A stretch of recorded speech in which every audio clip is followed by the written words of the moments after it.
Hey, good afternoon. Welcome to Golden Chat, where we provide straight talk. Each week, we deliver great insights on senior living investment. I'm your host, Stella, with your co host, Lana. Hello, everyone. So, today we want to talk about a great topic. We had a listener called Matt, who actually is an investor. He already has rental properties. I understand he had two rentals already, and he is going to move to get his third one. And Okay. he wants to diversify his portfolio. So, he heard us talk, and now he's thinking, oh, why don't I invest in an assisted living facility? And his question is it worth buying the real estate of an assisted living facility and rent it to an operator? Great question, Matt. Great questions. Now, the first thing we want to say is, and Lana is a realtor as well, so she knows about assisted living and rental properties too. So, the first thing we want to say is, you already know rental properties. What you have to understand is when you get to buy the real estate for an assisted living, it's not different than just a regular rental. It's the same thing. So Mhm. basically, you go and you look for the location, you look for the property in the same manner. You always have to look at your numbers, so the return on investment, Mhm. and to qualify your tenant, whether you go and rent it to an operator or whether you just keep it and rent it to a regular tenant. Mhm. That's correct. And another thing, obviously looking at where if you have a renter that's just doing residential family, they're going to be mostly short-term leases, anywhere from 6 months to a year. So that's Mhm. something to look at, Matt, versus where if you're renting to a assisted living facility operator, those rentals are going to be more long term. They could be anywhere from 2 to 5 year leases, and also they're going to be maintaining that property. So, there's always pros and cons to every situation, but that's a big pro on that one is that the leases are going to be longer term, as well as they are going to be maintaining that property to keep it up to standards to the ACA rules and regulations and guidelines.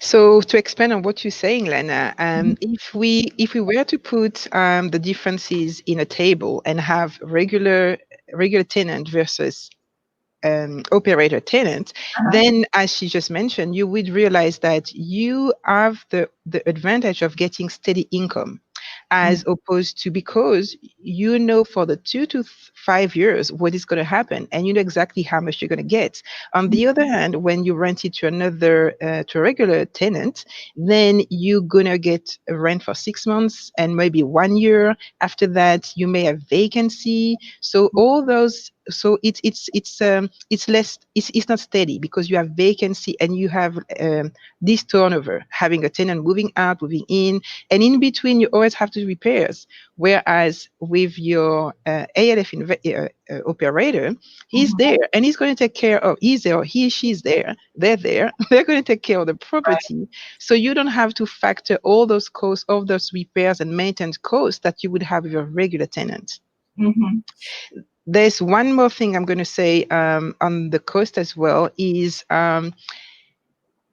when you have a regular tenant, and you've seen that because you already have rentals, Mhm. your tenants don't really take care of your property, and if they break something, they know you're going to fix it, so they're not really concerned about being careful. When you have the operator, on the other hand, they're doing their business in this facility, and Lana is one of them. So they have to make sure everything is properly fixed, properly maintained, to the safety of their resident first. So Mhm. they're going to take care about that. So you have the advantage of having a lower maintenance cost and lower repairs, because some of those repairs they're going to take care of it. Well, and that's such a good point because as a real estate agent, but also as an administrator operator, that is so true what Stella's saying about maintaining the property because They will have the fire marshals come through and do fire inspections. You're going to have the Department of Health come through and make sure that the home is maintained in good standards. You're going to have the agency, which is going to come through and do surveys. So you have a lot of people that are going to be keeping eyes on your property. So as the investor owning that property, it is a more of a secured investment renting to those operators than if you are just renting to an individual. So that's a really good point that you were talking about. And then when as an operator, which I am, we have to maintain a lot of inspections on these Mm-hmm. properties. So Yeah. that's a very good point. And Matt, right now being an investor as well, and you look at what's going on in our society not right now with the coronavirus, which is a really horrible, horrific pandemic right now. But you have so many people losing their jobs and they're not going to be able to pay that rent, but you're still going to have to pay the mortgage or that loan amount that you have on that property. Whereas I am in an industry where we have the baby boomers that need shelter. Mm-hmm. They Yeah. need an assisted living facility to reside in. And at this moment in time, I can't tell you how I wake up every morning and I am so grateful that I have a business that offers opportunity to caregivers, not only, but they offer a home for the seniors, a safe environment. And that's something to look at because we never know how life is going to change. But when I wake up and I think about my investment in my business, Yeah. I feel blessed that I'm actually have this opportunity to do what I'm doing. And that's true because when you invest in a rental for operators, it's like investing with a purpose, which I like because um, there's always a purpose in rentals. Yeah. But in the senior living industry, as you said, you're creating jobs, you're giving a safe and nurturing and caring place for seniors. Mhm. So it's like you're giving more than just the money. You helping the economy, you're helping a segment of the population that really needs help, and you're building your future because at some point we all gonna have to go there at some point. So you're Yeah. building even for your own future. Something I would say though is to make sure if you want to invest for the first time in the real estate side of assisted living, so that you're doing with an existing property. You're not going to go and start from scratch. You're actually buying a facility that is already operated, so that Mhm. you know that when you have the lease on, you're going to generate cash flow income from the day one. And if so, you want to put everything on your side to make your rental successful, and that is buying existing facilities. And that's very true. And with any situation, there's always pros and cons. Obviously, residents, you're going to lose the operator's going to lose residents, but they're going to be marketing for more residents. And because there is such a need, you will get those residents. And ultimately, that operator has that contract in the agreement, Hmm. your premium lease amount. So regardless if they're, losing residents, gaining them, what's going on, they're still responsible for, making that monthly payment to you as that investor owner of that assisted living facility. So there's That's definitely. that's a very good point because most of the question we're getting is, oh, what happened if they're not operating properly?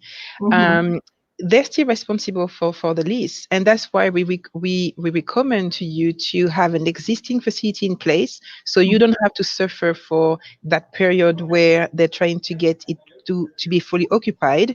And even as Lana said, if there's one or less resident during a period, because that happens, and that's true, things mhm, happens, mhm, so they're still responsible for your rent.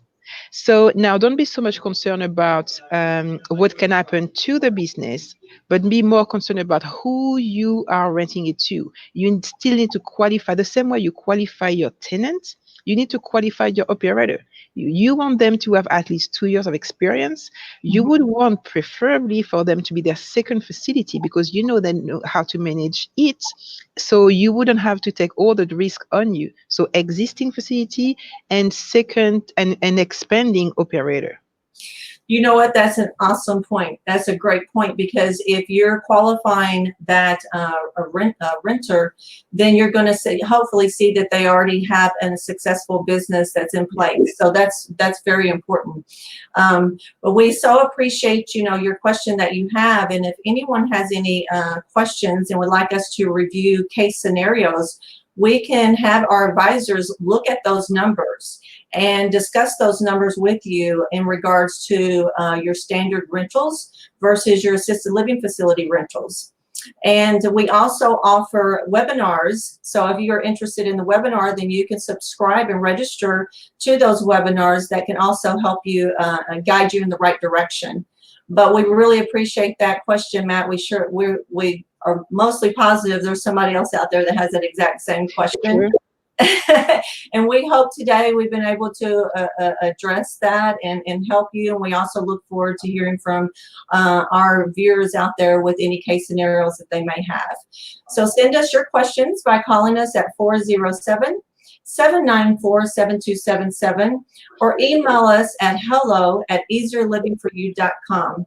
Find all the previous podcasts on www.easierlivingforyou.com. And join us next week again at 12:45 p.m. on Golden Chat, where we look forward to hearing from you. See you next week, guys. Bye, Stella. Have a Bye, good Dana. Bye.